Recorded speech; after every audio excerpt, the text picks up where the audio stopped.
Premier Sarawak Datuk Patinggi Tan Sri Abang Johari Tun Openg mengetuai delegasi Sarawak bertemu dengan Pegawai Forum Dana Kekayaan Berdaulat Antarabangsa dan PricewaterhouseCoopers sebagai sebahagian daripada kajian sebelum menubuhkan Dana Kekayaan Berdaulat Sarawak. Abang Johari dalam ucapan ringkasnya di London berkata, Sarawak berharap untuk mempelajari amalan terbaik mengenai strategi pelaburan, pengurusan dan takbir urus Dana Kekayaan Berdaulat United Kingdom. Katanya beliau juga berharap dapat diberi maklumat mengenai rangka kerja, undang-undang dan dasar ke arah penubuhan dana berkenaan. Sebarang tindakan susulan di Sarawak susulan kelulusan pindaan Perlembagaan Persekutuan berhubung larangan ahli parlimen bertukar parti di Dewan Rakyat pada Khamis perlu mendapat kelulusan Kabinet Sarawak. Sehubungan itu, Timbalan Menteri di Jabatan Premier Sarawak, Hal Ehwal Komunikasi, Penerangan dan UKAS, Dato' Abdullah Saidul berkata, beliau tidak bersetuju dengan Menteri di Jabatan Perdana Menteri, Hal Ehwal Sabah dan Sarawak, Datuk Seri Maximus Ongkili yang meminta Dewan Undangan Negeri Dun Sabah dan Sarawak untuk segera membentangkan rang undang-undang anti lompat parti di peringkat negeri dalam tempoh 60 hari. Abdullah berkata, Sarawak menyokong peruntukan larangan melompat parti dilaksanakan di negeri ini namun masih perlu mengkaji secara terperinci keperluan di negeri ini. Susulan kejadian yang melibatkan seorang remaja lelaki berusia 18 tahun yang dipukul sehingga cedera parah dan meninggal dunia, pihak polis dari Ibu Pejabat Polis Daerah IPD Kuching mengklasifikasikan kes berkenaan sebagai kes bunuh.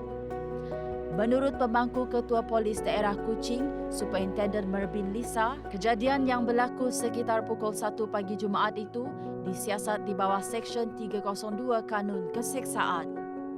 Kejadian yang berlaku di Jalan Tun Jugah itu menyebabkan mangsa dimasukkan ke Hospital Umum Sarawak untuk mendapatkan rawatan lanjut terlebih dahulu.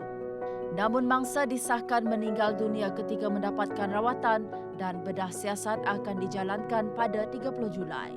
Dua lelaki warga tempatan berusia 43 dan 50 tahun telah direman selama 7 hari sehingga 5 Ogos ini bagi membantu siasatan kes.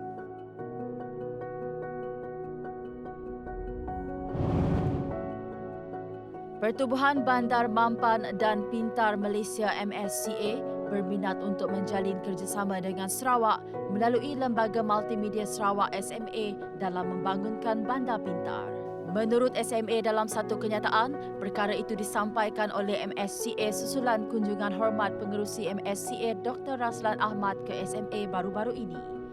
Raslan berkata, dengan pengalaman luas Sarawak dalam dasar pendigitalannya, MSCA berminat untuk menjalin kerjasama dengan Sarawak melalui SMA untuk mencapai matlamat bersama bagi sebuah negara pintar yang mampan.